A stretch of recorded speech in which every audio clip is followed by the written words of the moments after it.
What up guys, it's Bananaowns here bringing you my very first Let's Play, and the game of choice is Legend of Zelda Skyward Sword. This is going to be my second time playing through this game, so I hope I give the appearance that I know what I'm doing. But I make no promises on that. Overall, I really enjoyed the game the first time around.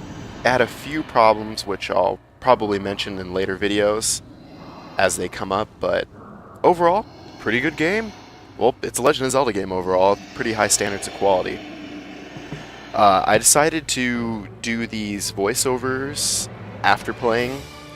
I was attempting to record my voice track as I was playing, but with the movement and swordsmanship, I was finding it very difficult to give a earnest performance, if you'd say.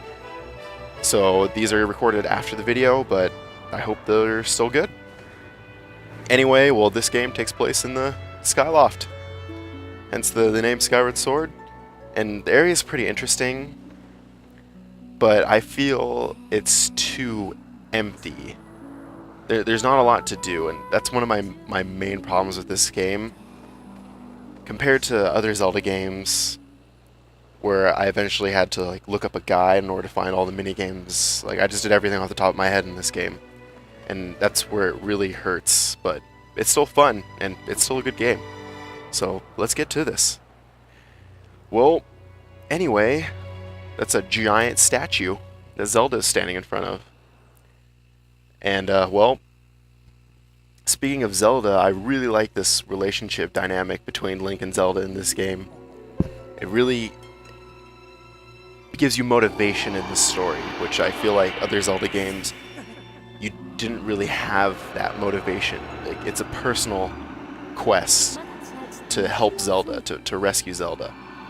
Because, well, you've known her for a long time in this game, because this game obviously takes place, the very first in the timeline. And, well, it has one of the best stories, I have to say, of any Zelda game. Not quite as good as Majora's Mask, but pretty good, pretty good. It's one of my favorites, story-wise. Well, anyway... Oh, that scared the fuck out of me. Just wake up to a giant bird staring in your face. That's a little creepy. There's, no sense of privacy. But anyway... I really like Link's room. It's kind of weird because, the last time you really saw Link's, habitat, he had a house, a tree house in Twilight Princess and Ocarina of Time. But it kind of gives you the sense that he is a student. If you look at his room, it's pretty cool. Let's see here. Hey, sleepyhead. I know how much you like to sleep in, rise and shine. What's with the idea of Link sleeping in every single game? He's supposed to be really courageous, but he's always sleeping in. I don't really understand why. But anyways, let's get to this. This is the Knight's Academy. This is where you start off the game because Link is a knight in training, and it really serves a purpose. It goes into some lore about Link's outfit and the whole different colors thing, so which I felt was a really cool aspect of the game. In fact, this whole game has an absolute amazing thing for backstory and plot details, and it's a lot of homages to past Zelda games, which I really enjoyed. But anyway, let's do this bitch. Go outside, and well, there's save points in this game. I kind of dislike that, but they serve their purpose. They allow you to go back up to the Sky World, so they're okay and allow you to exit dungeons. But I kind of miss being able to save anywhere, but it's no big issue. But anyway, let me quickly save here, because I had a really bad experience last time I played a Zelda game where I forgot to save and then the power went out, and well, I deserve that. And yeah. Okay, so quick edit there, because I had to go do something right in the middle of playing. But anyway, oh, look at this guy's calling me up here. What do you want? Oh, the wing ceremony. Damn right I'm feeling ready. And this is one of my main gripes, is there's no sense of like discovery. Like, this game tells you everything, and I really wish there was like an option or something where I could like click like, hey, guess what, I've played a Zelda game before, you don't have to tell me everything, let's skip this tutorial BS and telling me to hold A to dash. I really would appreciate that, because I don't want like this game to handhold me, because it's supposed to be like a Zelda game. You are supposed to solve puzzles. It's supposed to be a bit challenging, especially since like the combat in this game. Everyone seems to be like 50-50 on the Wii Motion Plus combat. I enjoyed it at times, though. It felt like unresponsive, and it felt more like a hindrance, but when it works, it works, and I really enjoyed it. It adds like a lot of depth to the game, especially taking out like standard enemies when they just have shields. It makes combat more fun, except in those situations where like the controller just doesn't quite seem to pick up your movements. But anyway, oh, it's time to rescue a cat. I'm really glad to see like the future savior of the surface world and the Skyloft is gonna have to help someone get a cat because he's changed into his nice clothes. That's kind of nice. Well, I suppose he is a student at the Knights Academy and he should listen to his instructor, but I think it's a little abuse of power to make him just go chase a cat and climb on dangerous roof surfaces. But anyway, the stamina meter, as you see here, it's an interesting gameplay mechanic. I don't feel too strongly about like against it or for it. It works for this game. It gives you a nice little dash and makes you really conscious about when you're using your spin attack, or you're holding onto vines, or just while like running around the map. You can't really roll because it takes away your dash. It takes away your stamina meter. But it's pretty cool. I like it, and it goes down when you move crates as well. But hey, whatever. So anyway, I'm gonna climb up here and go grab this cat thingy, I guess. Really don't know what it is. This thing's freaky looking. And I don't like it. look at the picture right now. It looks like Link has ears. So your nice work. Brought back safe sound. Sorry for troubling you. I know you're busy. You're damn right I'm busy.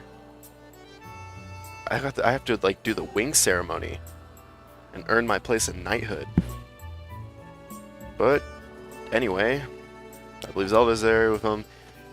Like the hand holding, it's just really bad in this opening like scenes. It drags on too long, I think. It's not as bad as Twilight Princess, where he plays for like 4 hours before getting to the first dungeon. But it just feels really long compared to like. That's one of my favorite things about Ocarina of Time. Is just that you start the game and it's like 10 minutes and then you're in the first dungeon. But I don't know.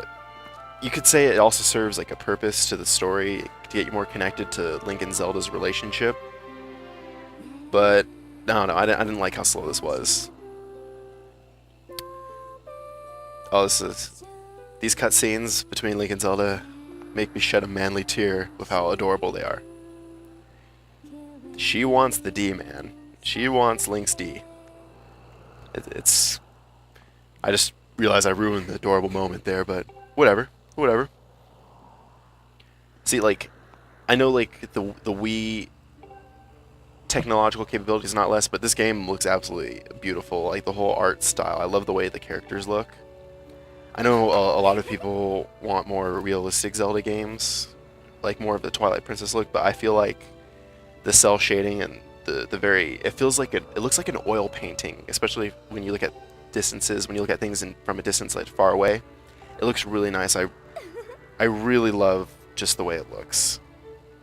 Like, oh, just look at Zelda right now. The whole characters just pop. It feels like you're playing it like in a painting.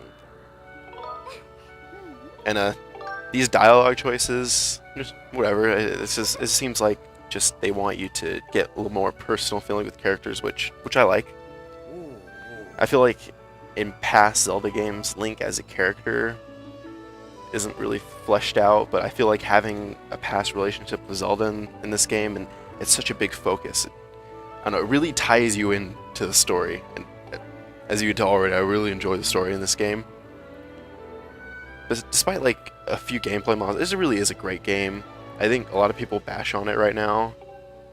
Like a lot of people bashed on Twilight Princess when that first came out, and then once the new Zelda game came out, people will start bitching about that one, and then come back to this one and say how good it was. Like it seems to be with almost every single video game sequel nowadays, or different iteration. Well, anyway, I really like Zelda's father character. As you know, he is a... I'm not even trying to pronounce the owl name character because I'm going to get it wrong. But the owl character from Majora's Mask and Ocarina of Time, and shares a similar name and a similar eyebrow combination. It looks really weird, but I love that it's such a nice homage to a past game. Like this game really feeds on the fact that like most of these people probably play past Zelda games. I really enjoy it.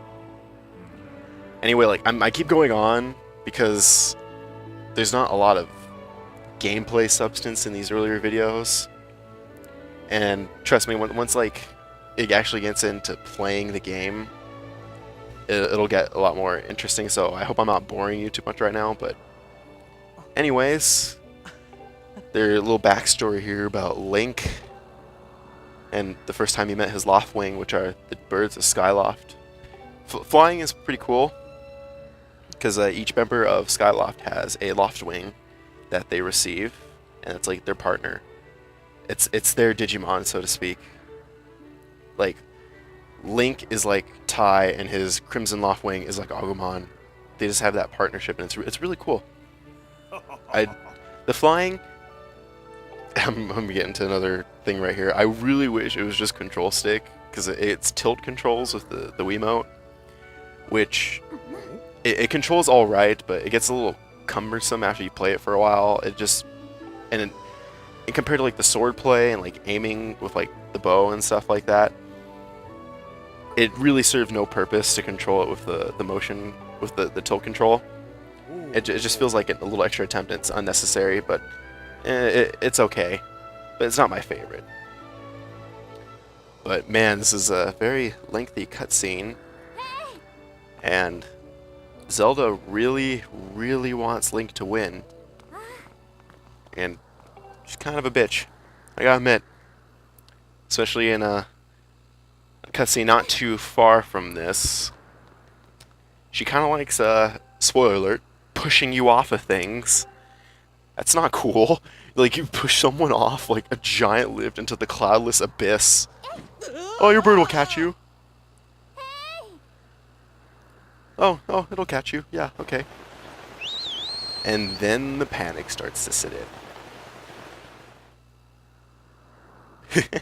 I love this cutscene so much. It's just like, he's very lackadaisical about it. Like, hey, your bird's taking a long time. Well, yeah. And then Zelda's just like, oh crap, I gotta really save them. I don't know, it's that cutscene has a lot of charm, and I really enjoy that sort of thing in these Zelda games. They have a certain charm. They don't take themselves too seriously.